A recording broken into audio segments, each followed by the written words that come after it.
அரசியல் பேசுவதாக இருந்தால் எங்களை வலிந்து மீளவும் இழுத்தால் வன்னிமேந்திரன் தளத்துல இதுல பேசப்படாது. வன்னி போரெக்ஸ் அல்ல புதிய டிக்டாக்ல அரசியல் பேசுவோம் விட்டுட்டு நாங்கள் வெளியில போறோம். ஏன்னா தூக்கி விட்ட ஒருத்தரை திருப்பி அடிக்கிறது எங்களுக்கும் இஷ்டம் இல்லை. அதை நாங்கள் அவமதிக்கிற மாதிரி போய் செய்யற அவதூறு பரப்புறது அதை செய்யற விருப்பம் இல்லை. நாங்கள் ஏன் கடுப்பிரச்சனை செஞ்சாங்கடா, இப்படி நாளைக்கு எங்களை மாதிரி ஒருவர் பிரச்சாரம் செய்ய முற்பட்டால் அதை உங்களால் முறியடிக்க முடியுமா? நான் வேற ஒரு தளத்துக்கும் போறேன் இல்லை. நான் ஒருத்தர் தளத்துக்கு நான் நீங்க நீங்க வீடியோ கிளிப் இருந்தேன்னா போட்டுவிடுங்க. மைந்த நீ அதுக்குள்ள மைந்தி ஐயா நீ அதுல போய் காய்ச்ச நீ அண்டு சொல்லி ஒரு வீடியோ கிளிப்பா போட்டு விடுங்க. நான் அக்செப்ட் பண்றேன். நான் மைந்தன் தளத்தை வந்துட்டு குறையா சொன்னாங்க. ஏன்னா நான் குறையா சொல்ல மாட்டேன். காரணம் என்னன்னா நான் தளத்துல பயணிச்ச ஆளு. மகையா தூக்கி விட்டதும் இல்ல. இன்னொரு விஷயம் என்னன்னு சொன்னா உள்ளுக்குள்ள இருந்து வேலை செய்திருக்கிறோம். என்னன்னு சொன்னா வேட்பாளர்களை எல்லாரையும் தெரிவு செய்தும் கொடுத்திருக்கிறோம். சரியோ வாரத்துக்கு கூட வேலை செய்திருக்கிறோம். அதெல்லாம் மறந்துதான் டாக்டர் இப்ப எங்களுக்கு எல்லாம் திருப்பி சேர் அடிச்சவர். ஓகே எனிவே மறந்து போவோம். அது பிரச்சனை இல்லையா? அப்போ விடுங்கோ.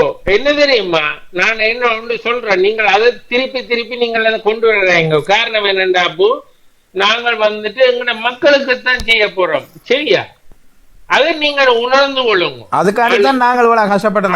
அதுதான் நான் சொல்றேன். மக்களுக்கு நாங்க செய்யறோம். அம்மா தமிழ்ச்செல்வன், நான் வன்னிமேந்திரன் 4 சீட் கிடைக்காம போனேன்டா. நான் அடிச்சிருந்தா அடிச்சு வந்திருக்க மாட்டேன். ஒரு சீட்டும் கிடைச்சிருக்காதோ.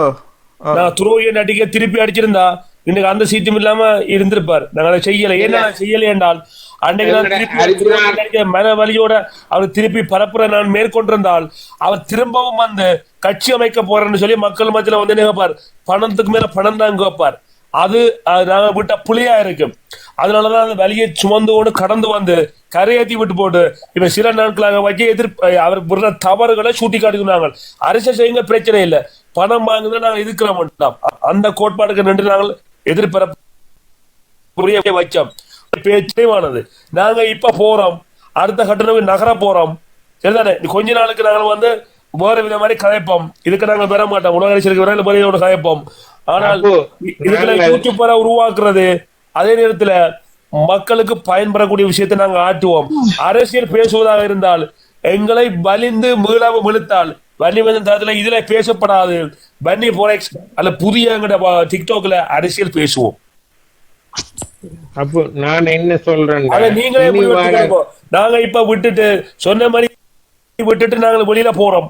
ஏன்னா தூக்கி விட்ட ஒருத்தரை திருப்பி அடிக்கிறது எங்களுக்கும் இஷ்டம் இல்லை. அதை நாங்கள் அவமதிக்கிற மாதிரி போய் செய்யற அவதூறு பரப்புறது அதை செய்யற விருப்பம் இல்லை.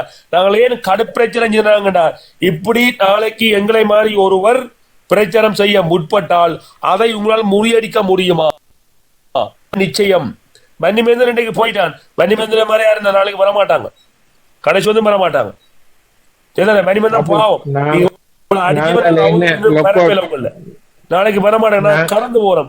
நாங்களும் ஒரு புதிய பாதையை நோக்கி உங்களை ஏற்றி விட்டாச்சு. அவ்வளவு காணும். டிக்டாக்ல சாதனை படிச்சாச்சு. அடுத்த சாதனைக்கு ஓட போறோம். 1-2 வந்தோன்னு இருக்கும். அவ்வளவுதான்.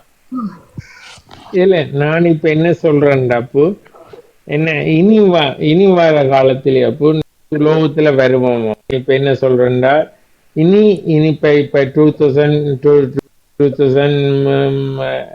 வந்துட்டு நாங்கள் என்ன செய்யணும்டா வந்துட்டு இனி போவோம். அதுக்கேற்ற மாதிரி வழிவகுப்புல நீங்கள் செய்யணும்.